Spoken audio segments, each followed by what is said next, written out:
Quand Marie-Antoinette a dit qu'il mange de la brioche, elle ne pensait sûrement pas à ce genre de gâteau. Mais pour ceux qui ont le bec sucré, les petits gâteaux sont révolutionnaires.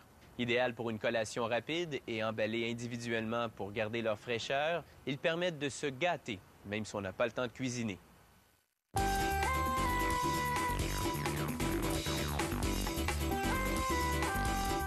Les experts en collation connaissent bien les billots à la gelée, une pâte éponge garnie de gelée et de crème.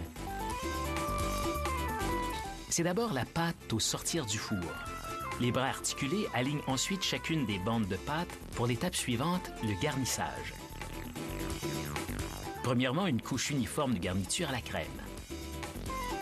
Ensuite, la gelée de fraises. On est alors prêt pour le roulage de ce délice. Bien aligné le long d'un guide métallique, le gâteau est ensuite dirigé vers la deuxième étape de roulage.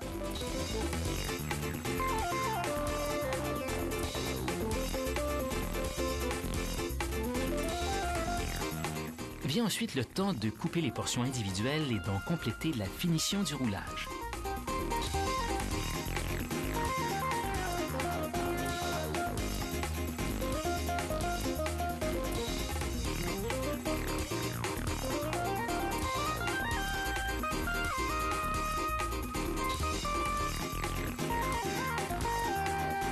Les billots à la gelée sont ensuite répartis en rangées pour l'étape suivante.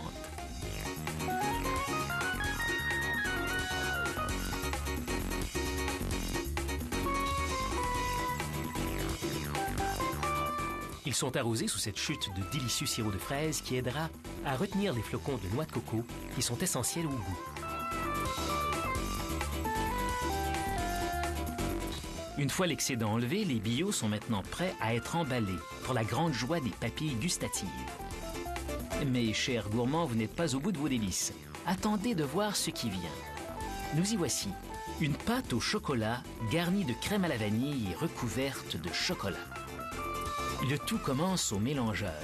Les œufs sont incorporés à un mélange d'huile végétale, de farine, de sucre, d'eau, de glucose liquide et de poudre de cacao. Le malaxeur mélange le tout à haute vitesse pour 1 minute. La pâte est ensuite versée dans un répartiteur qui dépose la bonne quantité de mélange dans chaque moule. Les moules sont ensuite acheminés directement au fourneau. Ils y restent environ 7 minutes. Mais pour obtenir la texture idéale, la chaleur sera distribuée progressivement de 149 à 232 degrés Celsius. À la sortie, un robot démoule les gâteaux sur une courroie.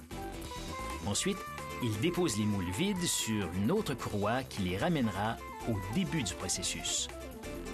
Une fois retournés à l'endroit sur cette grille, les gâteaux sont refroidis à l'air. Il faut maintenant bien aligner les gâteaux pour les prochaines étapes. Premièrement, la coupe transversale.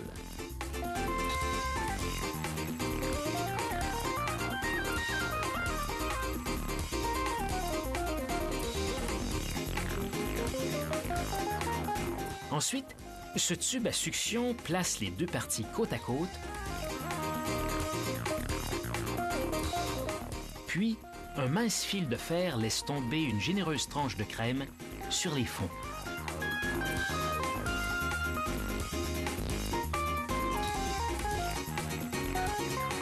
Un second tube à succion replace le dessus du gâteau.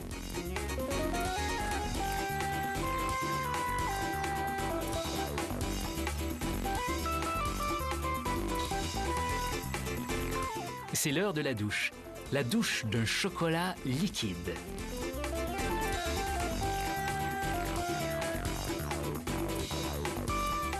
Le dessus et les côtés sont recouverts et le dessous aussi.